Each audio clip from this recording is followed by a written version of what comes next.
E aí, pessoal, tudo bem? Eu sou o professor nutricionista Diego Freitas. A gente vai começar aqui a segunda aula do módulo 4, tá? É nosso curso Fisiologia do Exercício e Nutrição. A aula é sobre mecanismos hipertróficos, tá? Na aula anterior, eu falei sobre as possibilidades de manipulação das variáveis do treinamento, mas só com as possibilidades fica um pouco vago, você não consegue ter o discernimento de quando usar cada tipo de série, cada tipo de repetição, enfim, cada uma daquelas variáveis, mas a partir do entendimento da fisiologia, né, e da fisiologia eu já começo a falar da manipulação dessas variáveis para o treinamento de força, tá? Então essa aula é importante para você entender de fato, né, questão de número de repetições. Eu vou entrar em todas as variáveis do treinamento de força, tanto nessa aula quanto na próxima aula. São duas aulas que eu vou dividir para não ficar muito comprida. Beleza, pessoal? Então, vamos lá. Vou pedir para você seguir o nosso canal aí, não se esqueça, compartilhar com os amigos. Então vamos embora. Hipertrofia muscular. O que é hipertrofia? Aumento da área da secção transversal axial do músculo decorrente de aumentos do tamanho das fibras musculares pré-existentes. Então, quando você fala em hipertrofia muscular, fala do aumento do volume muscular, basicamente. Tá? Se dá principalmente através de estímulos mecânicos e metabólicos. Mecânicos, que a gente diz, é o exercício, é o movimento, e metabólico é a partir do movimento você vai ter respostas fisiológicas, né? O movimento são reações químicas que estão acontecendo e essas reações elas vão estimular a hipertrofia, a depender do tipo de reação, a depender do tipo de movimento, né? Isso aí que a gente vai explicar. Não é qualquer movimento que gera hipertrofia. Basta você olhar para um corredor de maratona e um halterofilista, você vai ver que dependendo do movimento gera mais ou menos hipertrofia. Né? Fatores que determinam justamente isso: o treinamento resistido, que é o treinamento de força, né? A musculação, o balanço proteico positivo e o balanço energético positivo. Então são três principais fatores, tá, pessoal? Fatores que influenciam os métodos, né? O método nada mais é que determinada combinação de variáveis, que é o que a gente vai trabalhar aqui, né? Os objetivos envolvidos, né, no treinamento, os equipamentos possíveis e as limitações, principalmente, do indivíduo. E você tem basicamente dois tipos de hipertrofia que se fala, né? A hipertrofia sarcoplasmática, que muitos autores tratam como uma primeira fase da hipertrofia, né? Uma fase de preparação, que já é sim hipertrofia, né? É aquele inchaço muscular. Tende a ocorrer mais no início do treinamento, nas mudanças de fase. E a hipertrofia miofibrilar, que há uma discussão que diz que embora ela já ocorra desde as fases iniciais, ela tende a ser uma segunda, mais pronunciada numa segunda fase, principalmente a partir do momento onde você perde um pouco aquele inchaço. Tá? Mas isso é um pouco controverso, como eu vou demonstrar, mas é basicamente isso. Então, como a gente viu lá na aula de princípio de treinamento, para buscar as adaptações do exercício, no caso a adaptação específica que a gente está falando aqui é hipertrofia, né? Então essa aula vai ser especificamente sobre hipertrofia. Eu quero uma adaptação específica, então eu preciso de estímulo. Estímulo é o que? Sobrecarga. Sobrecarga é o que? Ou eu vou aumentar o volume, ou eu vou aumentar a carga, porque essas duas variáveis vão me dar intensidade. É isso que eu preciso para gerar hipertrofia, para gerar adaptação, né? Eu vou estimular com estímulo, com sobrecarga, né? Com intensidade. Isso quer dizer o quê? Ou eu aumento volume, ou eu aumento carga, ou eu alterno, né? Na verdade, isso é o resumo do treinamento, né? Vou usar um exemplo diferente aqui, né? Cristo resumiu os mandamentos de Deus em amar a Deus sobre todas as coisas e ao próximo como a ti mesmo, né? Ele resumiu ali em 2 mandamentos. Se eu quisesse resumir o treinamento de força, treinamento de hipertrofia, eu vou falar em aumentar a carga e aumentar a intensidade. Hora um, hora outro, hora os dois, hora combinado, hora alternando, mas geralmente tá em... Por quê? Aumentando esses dois, você tá aumentando o quê? A intensidade. É isso que eu preciso estar aumentando o tempo todo. Lógico, aí entra a questão da periodização, vai ter fase de recuperação, você vai alternar isso daí, mas basicamente está associado ao aumento de intensidade, de sobrecarga. E existem diferentes maneiras de aumentar essa intensidade. É por isso que existem as variáveis do treinamento e a periodização, senão eu só saio aumentando de qualquer jeito, né? Pessoal que nega o treinamento, imagina que deve ser assim, né? Não, eles sabem que não é assim, mas ainda assim eles querem negar a periodização. Basta isso para você entender que negar a periodização é bobagem, né? Você pode negar a periodização clássica, aí é outra história, mas algum modelo de periodização vai ter que ter, porque você vai precisar aumentar essa sobrecarga e vai precisar seguir alguma lógica, né? Para aumentar essa sobrecarga. Então são dois principais mecanismos que levam à hipertrofia muscular. O primeiro é o dano muscular. Dano muscular é o quê? São microlesões, né? Nas fibras musculares ou nas miofibríolas, né? Nos fascículos musculares. Pequenas lesões, bem pequenas, tá? Mas que ao gerar essa lesão é um estímulo, né? Ela dispara uma cadeia de reações bioquímicas que vão levar ao aumento da síntese de proteína, por vezes a diminuição da degradação proteica, e se tiver aquele outro complemento que eu coloquei lá no primeiro slide, do balanço proteico positivo e do balanço energético positivo, provavelmente vai gerar hipertrofia. É lógico que tem o princípio da treinabilidade também, se esse indivíduo já estiver no auge, no limite, ele vai tender a manter, né? Mas como esse caso é muito raro, a maioria das pessoas não estão no auge, então elas tendem a gerar hipertrofia.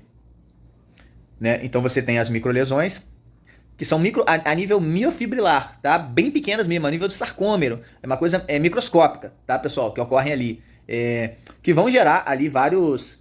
Eu costumo dizer o seguinte, você fez uma festa em casa, não fez? Aí fica aquela bagunça, né? Você tomou o refrigerante que estava na geladeira, a cerveja, jogou lixo no chão, fica aquela bagunça danada, né? É o músculo pós-exercício. Às vezes quebrou alguma louça, você vai ter que ir lá comprar uma louça nova. É mais ou menos isso, fica aquela bagunça, né? Que é inflamação, radicais livres, citocina. Aí já estimula citocinas, aumento da temperatura, desgaste energético, aquela bagunça danada. Isso é um estímulo para a resposta, né? Gera um processo inflamatório, né? Aí, vamos lá, supondo, você contrata uma pessoa, você mesmo vai lá e começa a arrumar, né, a bagunça, o processo inflamatório, né?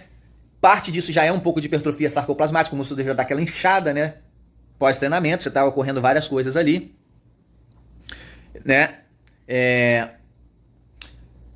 Proliferação das células satélites. Essas microlesões, o principal mecanismo está associado às células satélites, que elas ficam ali na membrana, elas são estimuladas a partir dessa ruptura ali da membrana, dessas microlesões, e elas se proliferam e são inseridas como mionúcleos, novos núcleos, dentro da célula muscular, e elas ajudam a aumentar a síntese de proteína. Então você tem mais núcleos, como se você tivesse uma fábrica, você está colocando mais um equipamento ali para produzir, né? E isso vai tender a gerar, para arrumar toda aquela bagunça, né? Você precisa de mais proteína, proteína está associada a tudo, né?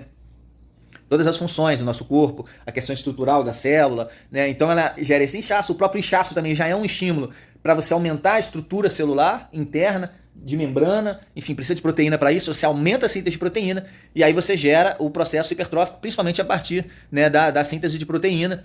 Então todos essa bagunça, na verdade, ela é positiva, tá, pessoal? Por isso que às vezes você fica tomando anti-inflamatório, muitas vezes aquele tratamento de gelo pós-exercício, às vezes é positivo, às vezes não. Então você tem que entender que esse processo de deixar a musculatura fadigada após o treino, ele é positivo. Então, assim, nem sempre você vai fazer o treino, aí toma vitamina C, toma anti-inflamatório, faz tratamento de gelo para recuperar. Então, quer dizer, você não deixa a própria fisiologia dar a resposta que é necessária. Você vai fazer em períodos específicos, tá? Onde você quer acelerar uma recuperação ou esse dano foi exagerado, aí tudo bem. Mas há momentos que, na maior parte do tempo, você treina justamente para gerar essas microlesões, para gerar inflamação, para gerar radicais livres. Lógico, eu estou falando de uma situação, de um estímulo saudável, adequado àquele indivíduo, tá? Como eu vou explicar a partir dessa aula e das próximas, tá? Não é uma coisa exagerada, mas isso é positivo, né? Essas microlesões a nível de fascículo muscular, e aí sim você gera um aumento na síntese de proteína. Se você está gerando mais síntese e está diminuindo a degradação, você tende a gerar hipertrofia muscular no curto, médio e longo prazo, tá? E aí são várias vias de sinalização que são estimuladas a partir desse mecanismo a gente chama de agora até me fugiu o nome, é cadeia em cascata, né? Cascata de reações, né? Você começa ali com as microlesões, né? Com o estímulo mecânico e metabólico a partir delas, e aí vai uma cascata, assim, é uma reação atrás da outra que vai gerar tanto aumento da síntese de proteína, cascata de sinalização. O nome que tinha me fugido era esse, cascata de sinalização. Às vezes na hora que a gente tá gravando aqui, foge o nome, é só ligar a câmera que começa a fugir os nomes da nossa cabeça, né? Cascata de sinalização, tanto para aumentar a síntese, quanto para diminuir a degradação proteica, beleza?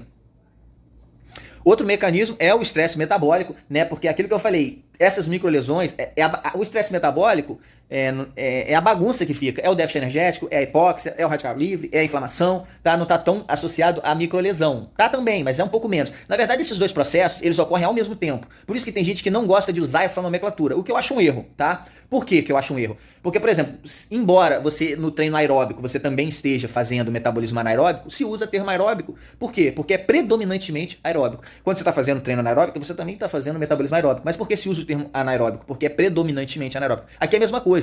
É possível você fazer um treino predominante a nível de microlesões. Está associado a um treino de mais carga, de mais volume, né? Treinamento excêntrico, ele tende a gerar mais microlesões. Um treino com intervalo mais curto, aquele treino mais estressante mesmo, que queima mais, né? Vamos dizer assim, com mais volume, mais repetição, ele tende a gerar um estresse metabólico maior. É uma questão de tendência, tá? Às vezes essa diferença é até sutil, mas é possível. E você percebe respostas diferentes a nível de metabolismo, tá? E respostas musculares diferentes. Embora seja sutil, às vezes, essa diferença, tá, pessoal? Mas é o que a gente se apoia para realizar a periodização, tá? Então, quer dizer, muita gente fala, esse negócio de treino metabólico e treino mecânico é bobagem. porque tá sempre ocorrendo os dois. Sim, tá sempre ocorrendo. Então, treino aeróbico e treino de força e treino de qualquer coisa é sempre bobagem, porque tá sempre ocorrendo tudo ao mesmo tempo, né? Sempre, qualquer coisa que você faz, está ocorrendo tudo ao mesmo tempo. Mas é uma questão de predominância, seja mais sutil, seja mais escandalosa, seja uma diferença grande. A gente tá falando de sutilezas. E o profissional, o especialista da área, ele tem que entender dessas sutilezas para trabalhar. Né? É aquilo que eu falo, a prescrição é uma arte. Então o artista ele tem que ter uma sutileza. Se você vê um pintor, ele tem sutileza nas cores. Às vezes ele tem um azul, mas ele precisa misturar aquele azul com um pouquinho de branco porque ele quer um azul um pouco mais claro. Às vezes mistura com outra cor, às vezes é um detalhe. Né? Então quer dizer, essa sutileza que o profissional tem que ter, o especialista da área. Senão ele fica grosseiro, né? Tudo é a mesma coisa. E não é assim. É sutil às vezes, essa diferença às vezes é sutil, mas é na sutileza que você vê o grande especialista trabalhando, aquele cara que se diferencia, que sabe valorizar as sutilezas. Então eu gosto de valorizar essa sutileza, eu acho que dá sim para você fazer um treino mais mecânico, que gere mais estímulo de dano muscular, e tem já estudos mostrando até diferenças na hipertrofia, tá? Eu vou mostrar um pouco mais pra frente com relação a isso, e tem estresse mais metabólico. Ah, então você tá falando que um é melhor do que o outro? Não, eu não estou dizendo que um é melhor do que o outro, eu estou dizendo que há diferença, e aí por uma questão de periodização, eu vou falar nas próximas aulas, há momentos que você pode alternar isso daí para gerar estímulo de intensidade diferente, como eu expliquei na aula de princípios de treinamento. Uma aula vai puxando a outra, tá, pessoal? Sempre o mesmo estímulo, ele tende a gerar a pessoa se acostumar, e não é mais um estímulo. Então, é aí que você vai utilizar essas sutilezas para trabalhar estímulos diferentes, tá? Então, hora você pode trabalhar um estímulo mecânico maior, hora você vai trabalhar um estímulo de estresse metabólico maior. E aí ele está mais associado a essa bagunça fisiológica, como eu falei, muito estimulado pelas vias anaeróbicas. Tá? Produção de ATP e acúmulo de metabólitos, tá? Como por exemplo lactato, fosfato, H+, aumento da temperatura, hipóxia, radicais livres. Isso aqui são várias coisas, tá? Inflamação, são vários processos simultâneos ao das microlesões, como eu já falei, tá? Mas você consegue tornar um treino um pouco mais metabólico e um pouco mais associado ao estímulo mecânico e ao dano muscular, beleza? Então nesse caso aqui, toda essa bagunça fisiológica, vamos dizer assim, também gera uma cascata de sinalização, tá? Que está associada a recrutamento de fibras tipo 2, hormônios anabólicos, inchaço muscular, processo hipertrófico, inflamatório, radicais livres, que também estimulam aquelas vias. Então, quer dizer, é como se você tivesse, você está no Rio de Janeiro, você quer ir para Brasília de carro, você pode fazer 2 caminhos diferentes, tá? Para ir para Brasília. Em alguns momentos, esses caminhos usam as mesmas vias porque algumas vias elas são coincidentes, mas ora esse caminho é diferente, ora passa pelas mesmas ruas, entendeu? São caminhos relativamente diferentes e relativamente semelhantes. Vamos dizer assim, eu não sei se é o melhor exemplo, mas é o exemplo que me veio aqui à cabeça para tentar explicar. Processos que são simultâneos, mas que em algum momento eles têm alguns detalhes de diferença e que às vezes esse detalhe faz toda a diferença, tá, pessoal? Então, eu vou botar agora um quadro resumo, que é o treinamento de força. Você faz lá o treinamento de força, você gera tanto dano muscular quanto estresse metabólico, tá? O dano muscular, ele tem por característica estimular mais as células satélites, né? Que aí gera uma proliferação e uma diferenciação. O estresse metabólico, ele gera mais uma resposta hormonal associada à redução de cortisol e aumento dos hormônios anabólicos. Os dois ocorrem sempre de forma simultânea. A diferença é de uma sutil diferença a nível de predominância, tá, pessoal? Então eu vou frisar isso aqui mais uma vez, não vou ficar repetindo isso toda hora, então já ficou entendido aí para as próximas vezes que eu disser, tá? E ambos os estímulos sempre vão estimular, a hora mais, a hora menos. Eu botei as principais 4 vias de sinalização, 4 cascatas de sinalização, não quer dizer que elas são as únicas, tá? Tem até uma figura que eu não sei se eu já coloquei, acho que já nas aulas anteriores, que mostram todas as vias de sinalização, assim, que é uma coisa inabarcável, tá? Então não quer dizer que são só essas vias, mas essas são as principais, tá? Pra gente entender o mecanismo, como funciona. Não dá pra ficar falando de tudo o tempo todo, senão o negócio fica interminável, uma coisa influenciando na outra, influenciando na outra, né? Até o que eu tô pensando aqui influencia, o que eu comi ontem à noite influencia, se eu dormir, se eu não dormir influencia, então quer dizer, não dá pra ficar tocando em todos os aspectos. Eu destaco aqui os principais, mas aí você subentende que é um processo mais complexo, né? Mas é importante a gente ter pelo menos em mente os principais mecanismos, tá? Que aí eles vão levar a aumento de síntese de proteína e menor degradação também. Inclusive na via 3 ali eu botei até aqui, tá errado, né? Botei, agora que eu tô olhando, gradação, é degradação aqui, tá, pessoal? Provavelmente está errado aqui, tá errado nos outros também, mas aí você corrige. Então são basicamente esses 2 processos, né, que ocorrem, estimulando determinadas vias para fazer um aumento da síntese e outras para fazer a menor degradação. Não quer dizer que eu botei assim, ficou embaixo, né? O dano muscular aumento da síntese, mas não quer dizer que o estresse metabólico também não gera aumento da síntese, não, tá? Isso aí é por acaso que ficou assim. Bom, então agora a gente vai trazer um artigo aqui para falar sobre dano muscular. Beleza? É um artigo que fala que, por vezes, as primeiras semanas elas não geram tanto aumento na hipertrofia miofibrilar, porque a hipertrofia miofibrilar é aquela de estrutura proteica mesmo, tá? De estrutura contrátil. Porque muitas vezes nas primeiras semanas o número de microlesões é muito alto. Então, uma maior parte dessa síntese de proteína nas primeiras semanas vai para reparar os danos, que é muito grande. Se esse dano for muito elevado, não é positivo, tá vendo? Isso é uma das coisas que esse estudo mostra, que a periodização ela tem que ser bem progressiva, para você não perder tanta síntese de proteína reparando musculatura. E já nas semanas posteriores, ali a partir da quarta semana, né, você já vê, na terceira semana ali você já vê que a maior parte da síntese de proteína vai para a parte estrutural e não para refazer a bagunça, vamos dizer assim, né? Refazer aquilo que foi quebrado. Então essa é uma coisa que esse estudo mostra, né?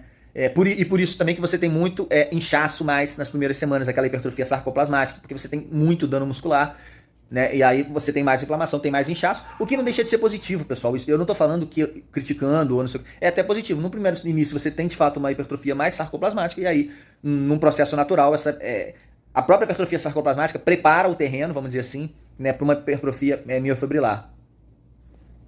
Então você tem muita recuperação e hipertrofia sarcoplasmáticas nas primeiras semanas, e depois você tem sim a inserção de novas proteínas contráteis e hipertrofia miofibrilar nas semanas posteriores. Tá? Isso aqui, pessoal, embora esse artigo está trazendo isso de uma forma aparentemente clara, há outros artigos que questionam, tá? Eu não sei se eu cheguei a colocar algum assim, porque eu sou a favor dessa tese. Isso não é uma unanimidade. Tem gente que fala que ocorre...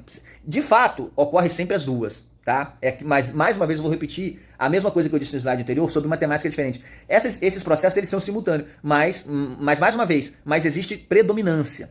Tende a haver uma predominância da hipertrofia sarcoplasmática nas primeiras semanas e tende a haver uma predominância da hipertrofia miofibrilar nas semanas posteriores. Tá? Se você muda a série, pode voltar a ocorrer, né, uma hipertrofia sarcoplasmática no início.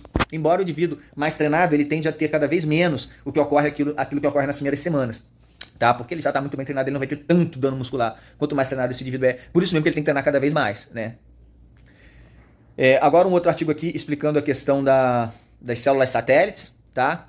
Que como você vai olhar na primeira figurinha ali, elas ficam ali na membrana, né? Espalhadas ali na membrana muscular. E quando ocorre o dano muscular, a ruptura, elas num primeiro momento se proliferam e no segundo momento elas são inseridas, né, na fibra muscular, na célula muscular, trabalhando para produzir novas proteínas, e aí você gera uma hipertrofia estrutural. Elas estão muito associadas às microlesões, tá? Então você gera os microtraumas com o treino. Uma coisa está associada à outra, né, pessoal? O próprio estímulo metabólico ele leva também a microlesões, e as microlesões também levam a um estímulo metabólico, tá? Por isso que tem gente que acha que não tem essa diferença toda. É uma diferença um pouco mais sutil do que, por exemplo, o treino aeróbico e o treino anaeróbico, que é mais gritante, vamos dizer assim, né? Para usar um termo não tão adequado, mas para vocês entenderem. Mas há um pouco de diferença, tá? É possível você manipular as variáveis do treinamento para dar prioridade a uma e a outra, embora elas sejam simultâneas, uma coisa estimula a outra, tá? Eu vou dar um exemplo bom agora que me veio à cabeça, um time de futebol, tá? Um time de futebol ele pode atacar mais e fazer mais gol, né? Agora, ele fica com risco de levar mais gol também, tá? Ou o time de futebol pode ser um pouco mais defensivo. Agora, não quer dizer que esse time defensivo não faça gol, né? Ele vai fazer gol também, mas ele é um pouco mais defensivo. Então, é outro exemplo ruim aí, mas você vai juntando isso tudo aí que eu vou falando e vai ajudando vocês a entender. Então, vocês têm esse miotrauma, né, na musculatura. Isso vai gerar proliferação e diferenciação dessas células satélites. Elas vão se inserir na fibra musculares, né? E vão formar novos mionúcleos e vão aumentar a síntese de proteína e se dentro daquele contexto, né, de sono, alimentação, proteína e tudo mais, balanço energético positivo, ou no mínimo estável ali, você vai gerar hipertrofia, tá? Não quer dizer que necessariamente você vai ter hipertrofia, mas é o estímulo, vai começar ali, né? Se vai gerar ou não, aí tem outras coisas que vão estar influenciando. Lembrando que eu vou estar falando mais da parte nutricional, já fechando esse módulo, eu já entro mais da parte nutricional, isso também conta, tá? Mas a nível de exercício do que tem a ver com esse assunto, é mais ou menos essa aí a cascata. Aí entrando mais na questão da classificação, né? Você tem a hipertrofia sarcoplasmática, que ela é mais inicial, tá? É aquilo que eu falei, isso não é uma unanimidade, mas a maior parte dos autores trabalham assim, de ter mais um inchaço. Você vê ali que os mionúcleos eles não aumentaram, né? Mas você teve um inchaço ali, a bagunça, você tem uma primeira bagunça pós-treino, e aí você está limpando essa bagunça, né? Às vezes, enquanto você ainda está limpando, a bagunça fica maior ainda, né? E aí você gera esse inchaço. O próprio inchaço já é um estímulo também de hipertrofia miofibrilar, tá? Então, por isso que é um processo natural e tranquilo. E aí a hipertrofia miofibrilar, aí sim, você tem aquele processo das células satélites se diferenciando, se proliferando, se diferenciando e sendo incorporadas e aumentando a estrutura proteica, né, gerando mais síntese de proteína, né? E a hipertrofia sarcoplasmática ela tende a ser tanto mais rápida para começar quanto para para voltar ao normal. A hipertrofia miofibrilar, ela também pode diminuir, pode voltar, esses mionúcleos podem diminuir, tá? Mas é mais de longo prazo. Tudo na vida é passageiro, né? Mas como diria Heráclito, né? Tudo flui. Mas, embora tudo flua, nem tudo flui na mesma velocidade, né? Algumas coisas fluem mais rápidas, outras demoram mais a fluir. Então, vamos dizer assim, a sarcoplasmática ela flui mais rápido. A miofibrilar, ela demora um pouco mais a fluir. Então, é um processo, né? Até pela estrutura demora tanto mais para se formar, quanto demora mais também para se perder, vamos dizer assim. É um processo saudável, inclusive você pode até trabalhar na periodização, ora dando preferência sarcoplasmática, para ela preparar, e aí a miofibrilar já vem na sequência também, estruturalmente, e aí fazendo uma hipertrofia um pouco mais consistente, vamos dizer assim. Né? Agora mais um artigo aqui, né? Esse é de 2021 até, essa revisão. Ela vai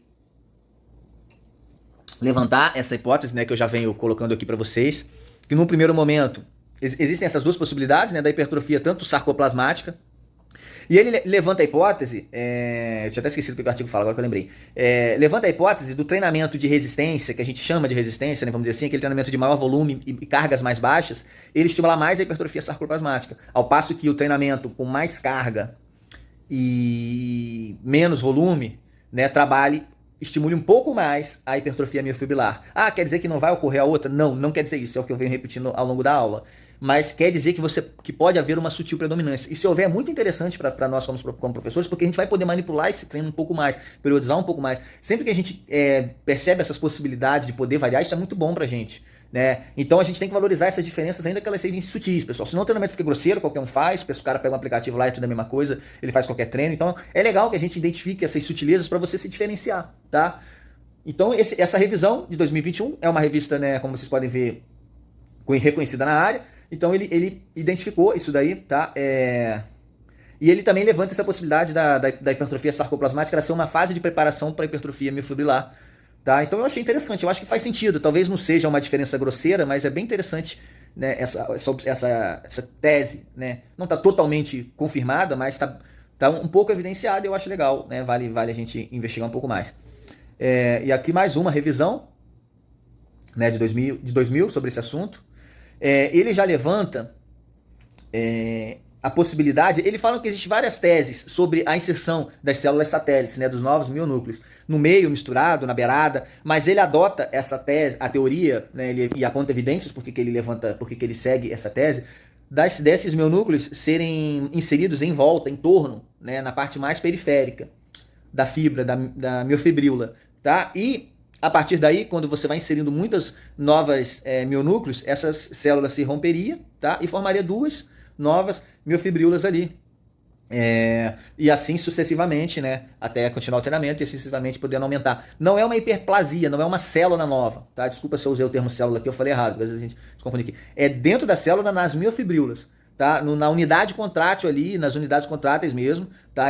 Não seria uma célula nova, mas seria dentro da célula, nas miofibríolas dentro da célula. Uma célula tem várias miofibríolas, né? Então dentro dessa célula ocorreria essa repartição. Isso também está a nível de hipótese, né? Ele fala que precisa ser mais investigado, mas é uma corrente que ele aposta que é assim que ocorre. Além desse aumento, né, do inchaço da miofibríola, do aumento dos mionúcleos, elas poderiam se dividir em um dado momento para voltar a crescer novamente e assim sucessivamente.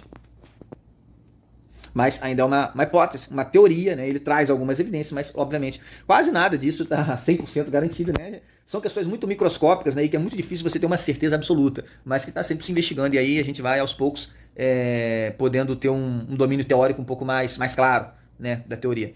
A partir de agora eu vou falar da questão das variáveis de treinamento. Saiu um artigo recente agora, acho que é de 2020, tá, pessoal? Vocês têm aqui sobre variáveis do treinamento, especificamente para atletas, do treinamento de força, visando hipertrofia. Tá? E aí eu vou falar sobre cada variável mais especificamente começa nessa aula e termino na próxima, tá? Então, primeiramente, vou falar da carga de treino, tá?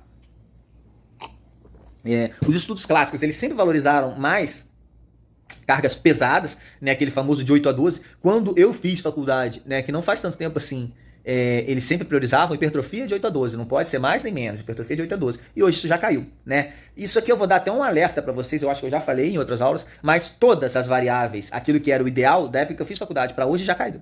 Já as recomendações já mudaram. Então, quer dizer, é por isso que eu gosto de frisar o seguinte: pensa menos em o que é o melhor e pensa mais em possibilidades para você trabalhar, em variar essas possibilidades, em abrir o leque, né? É aquele exemplo que eu já usei em aulas anteriores. Se você for um pintor, imagina que são cores diferentes para você usar. Pensa que você ganhou novas cores, não pensa que está errado ou que está certo.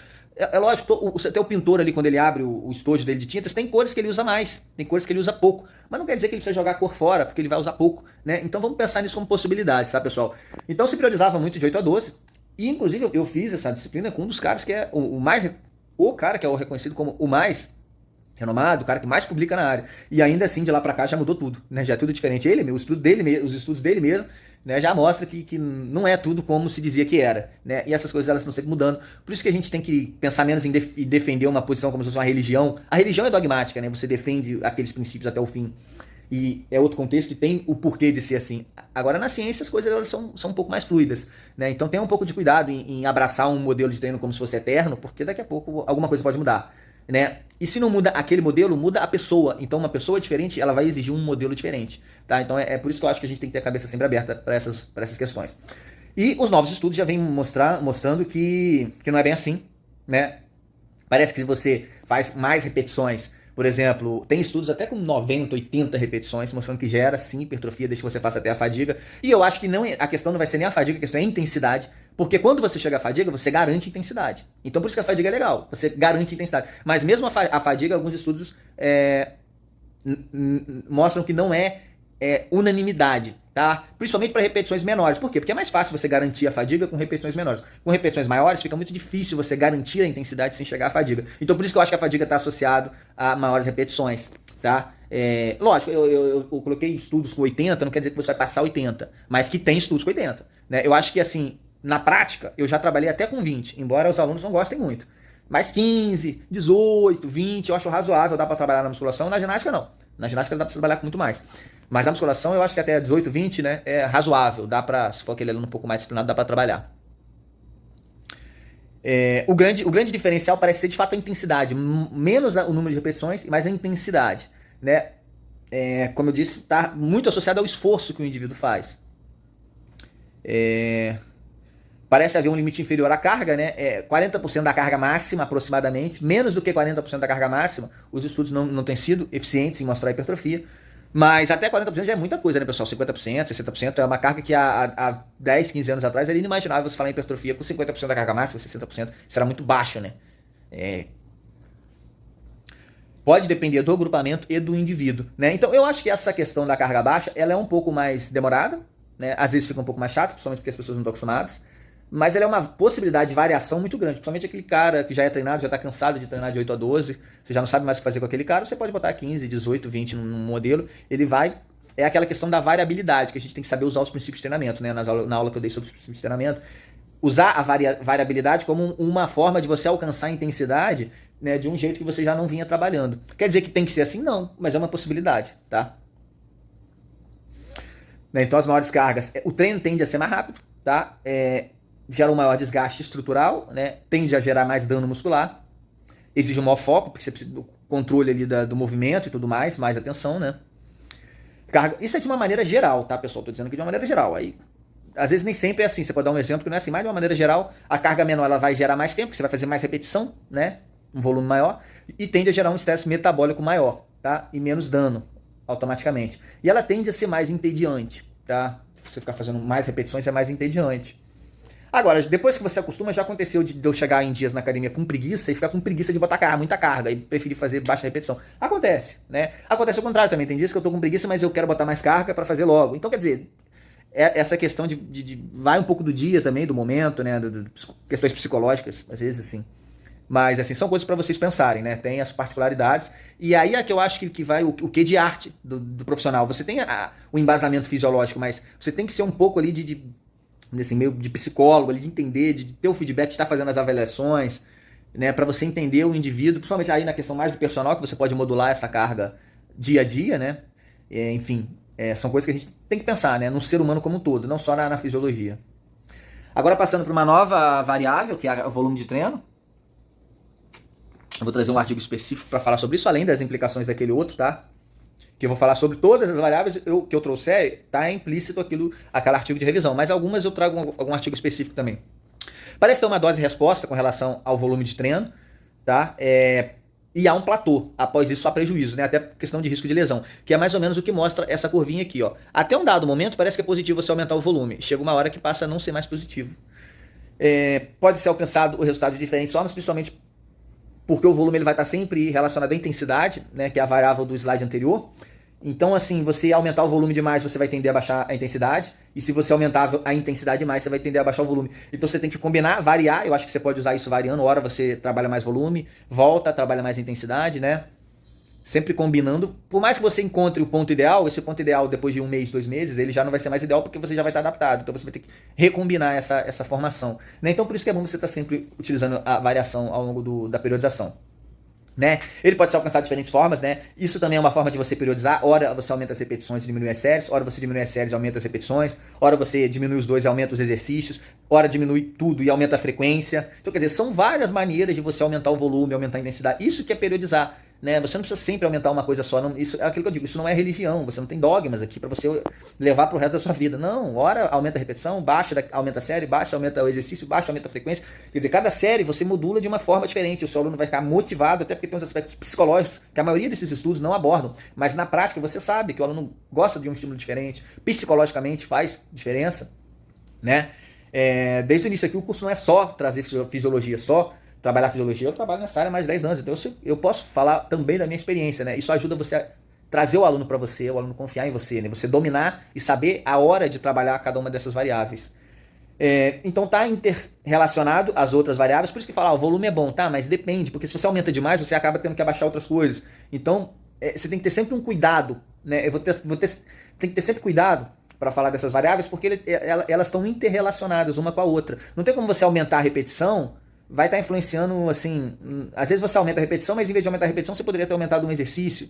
O que é melhor? Aí é muito difícil você falar, porque você poderia ter aumentado mais séries também, então quer dizer, na verdade, é muito difícil porque está sempre muito interrelacionado uma coisa com a outra. Eventualmente aparece um artigo falando que 3 séries é melhor do que 4, mas aí ele fez uma quantidade de repetições, se você muda essa quantidade de repetições já é outra coisa, se você muda o intervalo já é outra coisa, então quer dizer, fica muito difícil, por isso que eu falo, né, eu me formei não tem nem 10 anos, deve ter, sei lá, 5 anos, mais ou menos, e já mudou tudo. Então, quer dizer, por isso que você tem que ter muito cuidado e muita sapiência para entender que está tudo interligado e que é muito difícil você cravar que uma coisa é melhor. Você pode dizer sim, que é melhor em um dado contexto. Eu não estou sendo relativista não, tá, pessoal? Eu estou querendo dizer que você precisa de uma situação real para avaliar a situação real e dentro daquela situação real você vai avaliar.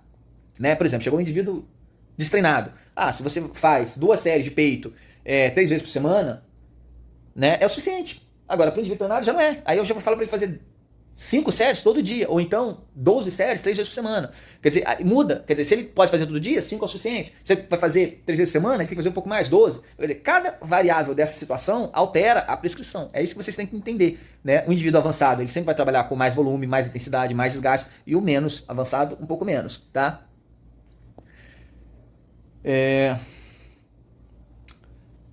Então, o segredo é você achar esse ponto ótimo, só que esse ponto ótimo ele também está mudando, né? Porque a partir do momento que esse indivíduo vai treinando, esse ponto ótimo vai chegando um pouco mais para frente. Então, nunca existe um ponto ótimo fixo, né? Mas existe um ponto ótimo para cada situação real. Por isso que eu falo. Aí você tem que trazer os exemplos reais, né, para você trazer. Para dar uma iluminação um pouco mais para vocês. A nível de, se fosse um indivíduo iniciante, é aquilo que eu disse. 2 séries para cada grupamento, 2, 3 vezes por semana, 3 vezes por semana, 2 séries de peito ou 3. Vai lá, quer fazer 3, pode fazer dos grandes e 2 dos pequenos. Pode ser 2, 3 vezes por semana, né? Você faz 2 de costas, 2 de peito, 2 de abdômen, 2 de quadríceps, 2 de glúteo, enfim, né? Agora, para o indivíduo avançado, você já precisa de jogar aí. Você pode fazer aquele treino único, né? Eu vou falar sobre isso, que aí você pode fazer 3, 4, 5 séries por dia. 5 séries eu acho até muito para um treino único. Para cada agrupamento. Agora, se o indivíduo vai fazer 3 vezes por semana, aí você já tem que subir um pouco mais. Ou se ele vai alternar em AB, né? Você sobe um pouco mais também. Aí depende, uma variável vai estar interligada à outra, por isso que é difícil você sempre cravar, né? Número de repetições, mesma coisa, tá? Vai estar interrelacionado, mas só pra gente entender. E aí é aquilo que eu já falei, tá? Alguns estudos mostravam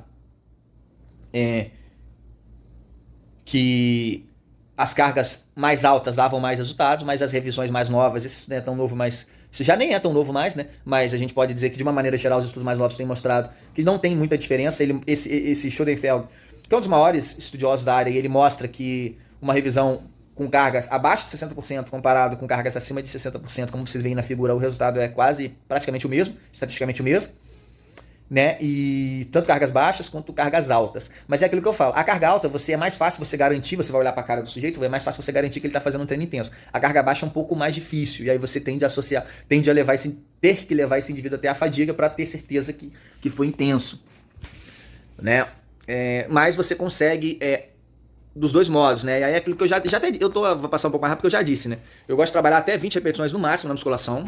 Ginástica não, aí você pode alternar. Não, ou você pode fazer um superset também, que aí você faz um exercício com outro, né, do mesmo grupamento, ou um drop set, você também consegue trabalhar essas cargas mais baixas. É uma questão de método, né? É aquilo que eu falo, os métodos nada mais são do que a manipulação dessas variáveis que a gente está falando de diferentes maneiras para atingir determinados objetivos. O negócio é você tem que saber para que você está usando determinado método, e saber se você está usando um método mais para gerar dano muscular, se você está usando um método para gerar estresse metabólico, se você quer trabalhar um volume maior, uma intensidade maior, enfim, isso tudo tem que ser pensado. Porque aí você estabelece as fases e usa o método adequado na fase adequada que você pensou aquele treinamento. Beleza? Eu lacei ali. A questão da falha, mas eu já expliquei. Mais um artigo aqui. Esse agora trabalhando a questão do tipo de fibra, né? Tipo 1 e tipo 2. E também vai estar associado a essa questão das repetições. Tá? Muito se falava que o treinamento de hipertrofia ele tinha que ser mais voltado para tipo 2, tá? Eu não sei se você está fazendo faculdade agora, você que está assistindo, mas na época que eu fiz faculdade, que não tem muito tempo, a ênfase do treinamento de força era para fibra do tipo 2, porque a tipo 1 praticamente hipertrofiava, então a ênfase era no tipo 2, por isso que trabalhava muita carga. Hoje isso já mudou, tá? Esse artigo ele traz as vantagens hipertróficas das fibras do tipo 1, como por exemplo, maior captação de aminoácidos, mais mionúcleos por citoplasma. Desvantagens hipertróficas, elas têm, em compensação, um turnover proteico maior, ou seja, elas têm uma degradação proteica maior, as fibras do tipo 1, né, as fibras resistentes, as fibras vermelhas porque possuem mais mitocôndrias e mais circulação sanguínea por conta disso, né, capilarização. Elas metabolizam mais rápido, mais os resíduos, melhor os resíduos, então elas acumulam menos metabólicos. Elas são mais resistentes às fadigas e elas respondem menos ao estímulo hipertrófico, tá? A de síntese de proteína. Mas aí as estratégias de treino para fadigar essas fibras trabalhar com cargas mais baixas e volumes maiores, tá? Embora ela tenha... É aquilo que eu falei, ela tem vantagens e desvantagens, tá? Então, dentro de uma periodização, você pode estabelecer determinados microciclos para voltar o treino para esse tipo de fibra, né? Determinados momentos aí você volta, faz um treino com maior volume, é aquilo que eu falo.